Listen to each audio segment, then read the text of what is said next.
Olá, boa tarde. Você acompanha agora notícias do Brasil e do mundo desta quinta-feira, dia 25 de maio. O vice-presidente da República e ministro do Desenvolvimento, Indústria, Comércio e Serviços, Geraldo Alckmin, anunciou hoje que carros de até R$120 mil comercializados no Brasil terão descontos em impostos. O percentual de descontos vai variar entre 1,5% e 10,7%, conforme 3 critérios. O primeiro é social. Quanto menor o valor do carro, maior será o desconto do IPI e PIS/COFINS. Em segundo lugar está a eficiência energética. Carros que poluem menos terão desconto maior nos tributos. E por fim está a densidade industrial. Quanto maior for a produção em montadoras brasileiras, mais descontos serão aplicados. O anúncio marca o Dia da Indústria e aconteceu no Palácio do Planalto, em Brasília, após reunião de Alckmin com o presidente Lula, equipe econômica e representantes de entidades e fabricantes do setor automotivo. Começou na manhã de hoje a primeira reunião da Comissão Parlamentar Mista de Inquérito, que vai investigar os atos do dia 8 de janeiro. Na sessão foram definidos o presidente, o vice-presidente e a relatora da comissão.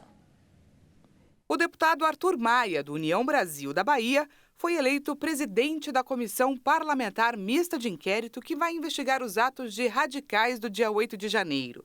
Já a relatoria ficou com a senadora Elisiane Gama, do PSD do Maranhão, e a vice-presidência com o senador Cid Gomes, do PDT do Ceará. Oficialmente, o objetivo da CPMI é investigar os atos de possível ação e omissão durante os ataques ocorridos nas sedes dos 3 poderes da República em Brasília. São previstos 180 dias de trabalho com chance de prorrogação. Os parlamentares devem ir atrás de saber se houve motivação e articulação política para um eventual golpe de Estado, se existiram financiadores para que a depredação acontecesse e se tem responsáveis que ainda estão fora do radar. Composta por 16 deputados e 16 senadores, a maioria da bancada da comissão é formada por integrantes da base governista, superando oposição e partidos independentes. Durante seu primeiro pronunciamento como presidente, Arthur Maia falou sobre a importância de se chegar à versão real diante da guerra de narrativas. Muitos me disseram, olha, o que nós estamos fazendo já está sendo feito pelo Supremo Tribunal Federal. Já estão havendo investigações idênticas promovidas pela Polícia Federal. Possivelmente, nós estejamos realmente seguindo a mesma trilha. Mas a diferença é que nesta casa, é que neste colegiado, o debate, a discussão, a investigação acontecerá, deputado Marcel, em praça pública, aberto, democrático, transparente, como é a natureza do Poder Legislativo. Eu tenho usado nesse debate uma analogia que diz o seguinte: se qualquer um de nós hoje, ao retornarmos para as nossas casas, encontrarmos a porta da nossa casa arrombada, nós não vamos simplesmente mandar trocar a fechadura. Nós vamos querer saber o que é que aconteceu, promover uma investigação para esclarecer, ainda que não tenha roubado nada, o que é que aconteceu.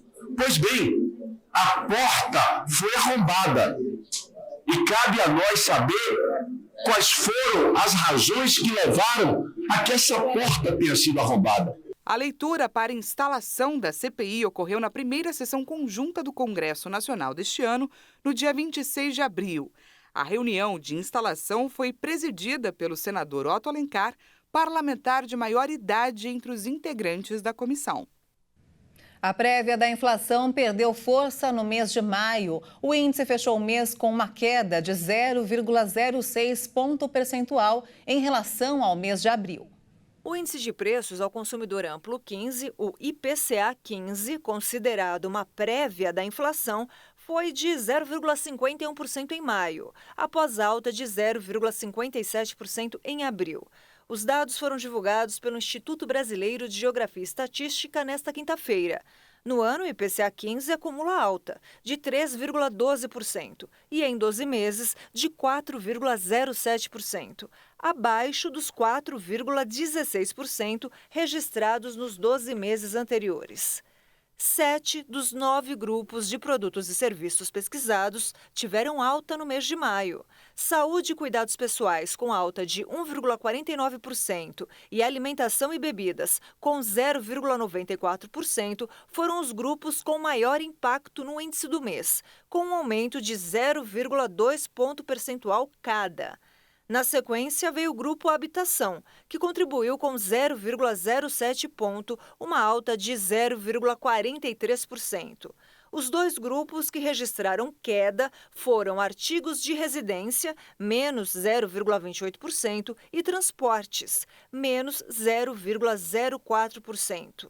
Assim como em abril, a alta do grupo Saúde e Cuidados Pessoais foi puxada pelo aumento nos preços dos produtos farmacêuticos. E isso após a autorização do reajuste de até 5,60% no preço dos medicamentos a partir de 31 de março. O índice ainda não teve o impacto da redução de preços dos combustíveis. Como os dados são coletados até o dia 15, eles ainda não refletem a decisão da Petrobras de diminuir os preços cobrados pela gasolina, o diesel e o gás de cozinha nas refinarias do Brasil. A medida começou a valer justamente no último dia 16. E nos destaques internacionais, os Estados Unidos chegaram ao limite das discussões sobre o potencial calote da dívida. Republicanos e democratas oscilaram entre ataques e negociações. Ao mesmo tempo, a agência de classificação de risco de crédito Fitch colocou sob vigilância a nota AAA do país, já que a ausência de acordo seria um sinal negativo para a governança em geral. O Departamento do Tesouro afirmou que o comunicado deve ser encarado como um sinal de alerta, que destaca a necessidade de uma ação bipartidária por parte do Congresso para aumentar ou suspender o limite da dívida e evitar uma crise. Oposição e governo negociam há semanas um aumento do limite de endividamento dos Estados Unidos, sem o qual o Estado corre risco de ficar sem dinheiro para honrar os compromissos. O presidente Joe Biden propôs o congelamento de alguns gastos públicos nos níveis atuais, o que reduziria o déficit fiscal em $1 trilhão adicionais em 10 anos. As economias propostas por Biden deveriam minimizar as diferenças entre os planos de republicanos e democratas em matéria de gastos públicos, o foco da desavença que mantém os Estados Unidos contando os dias para um calote. O chamado teto da dívida de mais de $31 trilhões, o equivalente a 153 trilhões de reais, foi alcançado em janeiro, mas o governo federal conseguiu gerenciar a situação até agora por meio de manobras contábeis. Se não honrarem com as obrigações, os Estados Unidos já não vão poder pagar os detentores de títulos do Tesouro, um ativo de segurança das finanças globais. Especialistas advertem que isso poderia ser catastrófico para a economia mundial. O Ministério das Relações Exteriores da Rússia anunciou a expulsão de 5 diplomatas suecos e o fechamento do consulado. O Kremlin ainda confirmou o fechamento do consulado do país nórdico em São Petersburgo e do seu próprio consulado na cidade sueca de Gotemburgo. A medida foi tomada depois que a Suécia anunciou no final de abril a expulsão de 5 diplomatas russos por atividades incompatíveis com seu status diplomático.